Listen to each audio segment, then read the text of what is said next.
कुण्डलाय कञ्जातपत्राय लोचनाय कर्णावतंसोज्ज्वला कुण्डलाय कारुण्यपात्राय सुवंशजाय नमोऽस्तु रामाय सलक्ष्मणाय कारुण्यपात्राय सुवंशजाय नमोऽस्तु रामाय सलक्ष्मणाय नमोऽस्तु रामाय सलक्ष्मणाय नमोऽस्तु रामाय सलक्ष्मणाय राम राम राम राम राम राम राम राम राम जय राम राम राम राम राम राम राम राम राम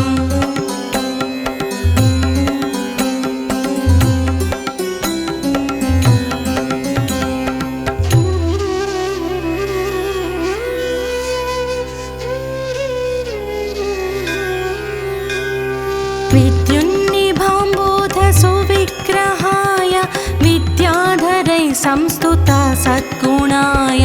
विद्युन्निभाम्बोधसुविग्रहाय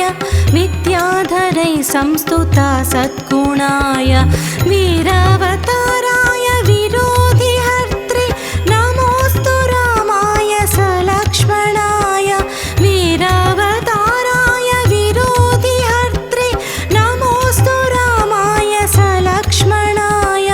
नमोऽस्तु रामाय सलक्ष्मणाय नमोऽस्तु रामाय सलक्ष्मणाय राम राम राम राम राम राम राम राम राम जय राम राम राम राम राम राम राम राम राम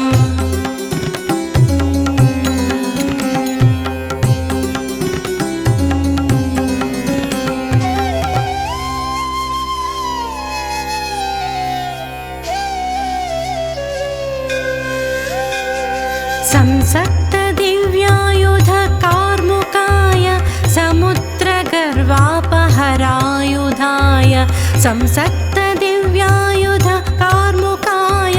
समुद्रगर्वापहरायुधाय सुग्रीवमित्राय सुरारिहन्त्रे नमोऽस्तु रामाय सलक्ष्मणाय सुग्रीवमित्राय सुरारिहन्त्रे नमोऽस्तु रामाय सलक्ष्मणाय नमोऽस्तु रामाय सलक्ष्मणाय नमोऽस्तु रामाय सलक्ष्मणाय राम राम राम राम राम राम राम राम राम जय राम राम राम राम राम राम राम राम राम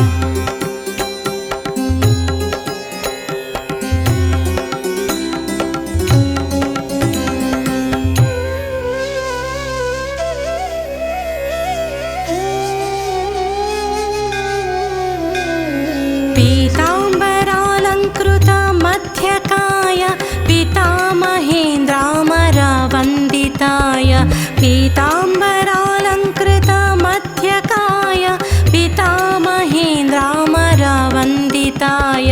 पित्रे स्वभक्तस्य जनस्य मात्रे नमोऽस्तु रामाय सलक्ष्मणाय पित्रे स्वभक्तस्य जनस्य मात्रे नमोऽस्तु रामाय सलक्ष्मणाय नमोऽस्तु रामाय सलक्ष्मणाय नमोऽस्तु रामाय सलक्ष्मणाय राम राम राम राम राम राम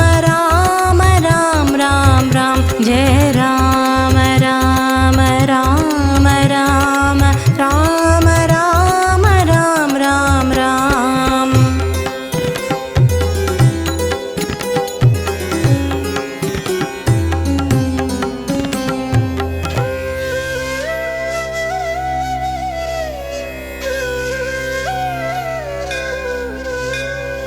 नमो नमस्तेऽखिलपूजिताय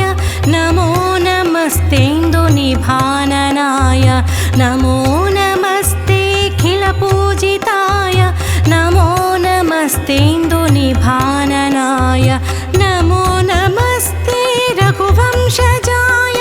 नमोऽस्तु रामाय सलक्ष्मणाय नमो नमस्ते रघुवंशजाय नमोऽस्तु रामाय सलक्ष्मणाय नमोऽस्तु रामाय सलक्ष्मणाय नमोऽस्तु रामाय सलक्ष्मणाय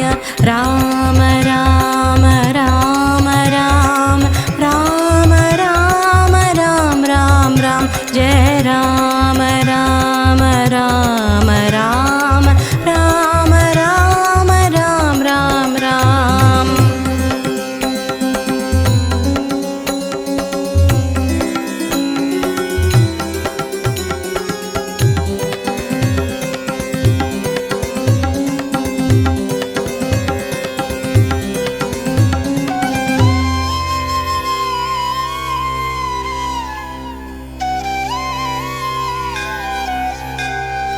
राम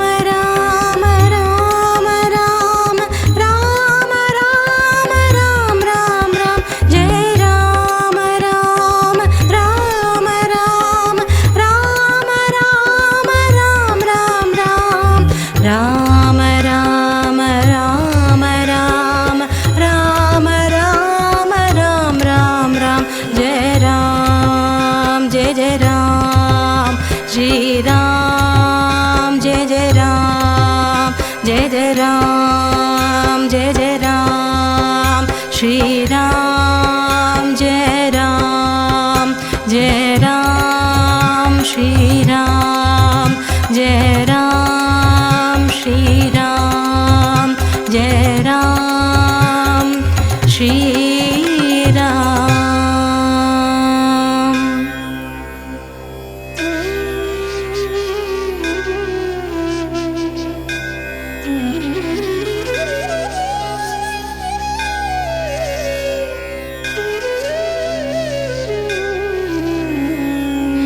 इमानि पञ्चरत्नानि